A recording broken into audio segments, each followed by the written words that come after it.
नमस्ते विद्यार्थियों। डॉक्टर कीर्ति की हिंदी की दुनिया में आपका स्वागत है। आज मैं आपके लिए एक नया टॉपिक निबंध लेखन के लिए लेकर आई हूँ, जो है मानो सूखा वृक्ष बोल रहा है। अब यहाँ पे हमें जो टॉपिक दिया है ये आत्मकथात्मक के अंतर्गत आ जाता है, यानी आत्मकथा लेखन के अंतर्गत आ जाता है, क्योंकि यह वृक्ष स्वयं अपनी बात जो है बता रहा है। अब यहाँ पे हमें मुद्दे दिए हुए बीज, बचपन, ऋतुओं का परिणाम आदि। तो इस तरीके से हमको इसको ध्यान रखना है। इन शब्दों का यूज़ हमें हमारी जो कहानी है उसके अंदर कर लेना है। अब बचपन शब्द यहाँ पे ये जो उस लिखा हुआ है, यहाँ काट के बचपन लिख लेना है। ठीक है, इस तरीके से आप इसको यहाँ पे ध्यान रखिएगा। तो मैं एक पेड़ या वृक्ष हूँ। मेरा जन्म एक बीज के रूप में हुआ। विद्यार्थियों, यहाँ मैं आपको याद दिला देना चाहती हूँ कि मेरे इस चैनल को लाइक, सब्सक्राइब और शेयर ज़रूर से कीजिए, क्योंकि मिल बांट कर पढ़ने से ज्ञान बढ़ता है, कभी भी कम नहीं होता।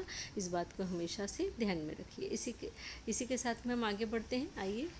मेरा जन्म एक बीज के रूप में हुआ। हमने यहाँ पहला जो हमारा ये वर्ड है ये यूज़ कर लिया है। जन्म से पहले कुछ समय मैं धरती पर धूल मिट्टी में यूं ही पड़ा रहा, क्योंकि बीज सबसे पहले क्या होता है, बीज की शुरुआत कहाँ से होती है? वृक्ष की शुरुआत बीज से। बीज पहले धरती पर धूल में, मिट्टी में पड़ा रहता है ना।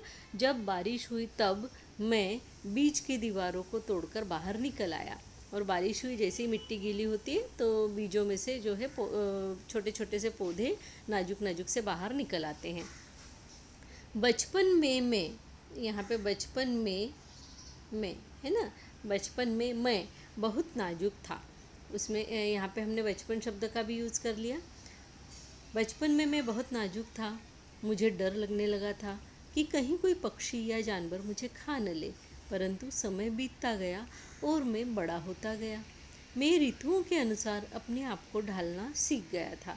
अब यहाँ पे हमने ये जो तीसरा वाला शब्द है, वर्ड दिया हुआ है ऋतुओं के अनुसार, ये हमने यूज़ कर लिया यहाँ पर। ठीक है, उसके बाद में हमारे पास बचा है मन की इच्छा, वो हम लास्ट में यूज़ करेंगे। तो मैं ऋतुओं के अनुसार अपने आप को ढालना सीख गया था। सभी प्रकार की तकलीफ़ों ने मुझे मजबूत बना दिया। अब मैं धूप और बारिश से लोगों को बचाने का कार्य भी करने लगा था। ने बड़ा हो गया, घना हो गया है अब, है ना, इसलिए मैं अब सर्दी, गर्मी, बारिश, आंधी, तूफान, बर्फीली हवाएं, इन सब के साथ रहना सीख गया था। अब मैं अपने स्वादिष्ट फलों को लोगों को देने लगा था। कई पक्षियों ने मेरी शाखाओं को अपने घर बना लिया था। मैं अब पहले से ज़्यादा फल फूल देने लगा था।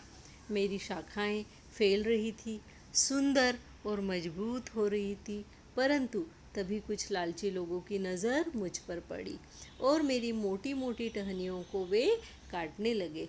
मुझे बहुत पीड़ा हुई। मैं भाग भी नहीं सकता था।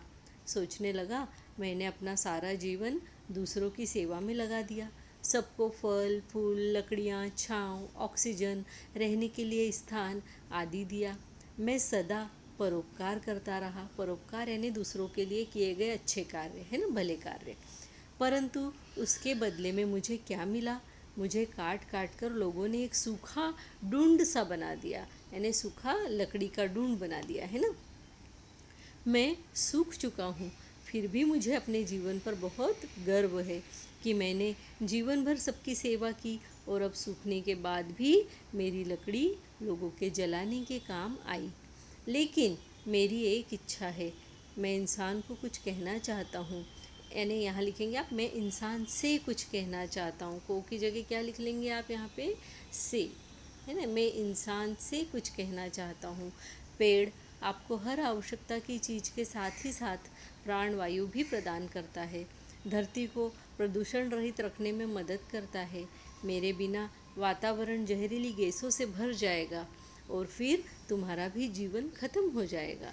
मुझे लगता है मैं यूं ही जानवरों से डरता रहता था, लेकिन बड़ा होकर समझ में आया कि जानवरों से नहीं, बल्कि हमें तो इंसानों से खतरा है। मेरी आप सबसे विनती है कि पेड़ों को न काटें और आप स्वयं अपना जीवन बचाएं, है ना, पेड़ों को न काट कर। अब यहाँ मेरी इच्छा या मेरे मन की बात, यहाँ पे या आप ये भी लिख सकते हैं, मेरे मन की एक बात मैं इंसान से कहना चाहता हूँ। तो मेरे मन की बात जो है वो शब्द यहाँ पे यूज़ हो जाएगा। विद्यार्थियों, आपको ये निबंध कैसा लगा मुझे कमेंट बॉक्स में लिखकर ज़रूर से बताइएगा। अभी